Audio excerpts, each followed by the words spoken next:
आई तू बोललीस की केशू बाप्पा गोकुळात आला, मग गोकुळात काय झालं? केशू बाप्पाला वसुदेवने सुरक्षितपणे गोकुळात आणलं आणि गोकुळ एक छोटंसं गाव होतं, पण त्या छोट्याशा गावाचे नंद आणि यशोदा ज्यांच्या घरी केशू बाप्पा आलेला ना ते प्रमुख होते. प्रमुख म्हणजे असे किंग आणि क्वीन टाईपच.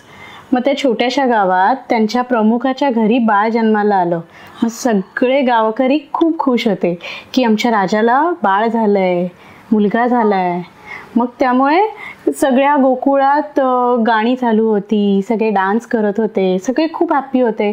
फेस्टिवल असतो ना, सण असतो तसं वातावरण झालेलं. दारात रांगोळ्या काढत होते आणि एकमेकांना स्वीट वाटत होते, मिठाई वाटत होते, कारण त्यांच्या राजाच्या घरी मूल जन्माला आलेलं. आणि केशू बाप्पा दिसायला पण एकदम तेजस्वी होता, म्हणजे देवासारखा दिसत होता ना, छोटंसं बाळ गोंडस. त्यामुळे ज्या गोकुळातल्या बायका होत्या ना त्या तर सगळ्या अशा प्रभावित झालेल्या की किती छान बाळ यशोदेला झालंय, किती क्यूट आहे तो बाळ. आणि छोटी छोटी मुलं सारखी सारखी केशू बाप्पाला बघायला यायची आणि ती काय म्हणायची, हा कधी मोठा होणार, आमच्याबरोबर कधी खेळायला येणार. आणि ते फार एक्सायटेड होते सगळे, कारण केशू बाप्पा खूप छान दिसत होता, देवासारखा होता.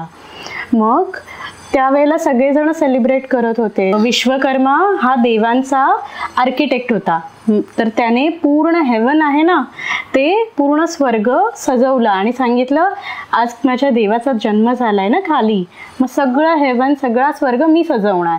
असं करून विश्वकर्माने पूर्ण स्वर्ग सजवला. आणि सगळे देव होते ना, म्हणजे इंद्रदेव, वरुणदेव, वायुदेव, सगळे जे स्वर्गातले देवी देवता होते ते पण सगळ्यांना खूप आनंद झालेला. त्यामुळे त्यांनी केशू बाप्पाचं जिथे हे होतं ना, म्हणजे पाळणा ठेवलेला केशू बाप्पा जिथे झोपलेला त्याच्यावर स्वर्गातून पुष्पवृष्टी केली, म्हणजे फुलं टाकली अंगावर. पुष्पवृष्टी म्हणजे ते सगळ्यांनी फुलं टाकली, म्हणजे त्याचं स्वागत केलं. सगळेजण खूप खुश झालेले ना. आणि ब्रह्मा विष्णू महेश असे 3 देव असतात ना, मग त्यातला विष्णूचा अवतार केशू बाप्पा होता, म्हणून ब्रह्मा आणि महेश म्हणजे ब्रह्मदेव आणि शंकर बाप्पा हे पण खूप खुश झाले.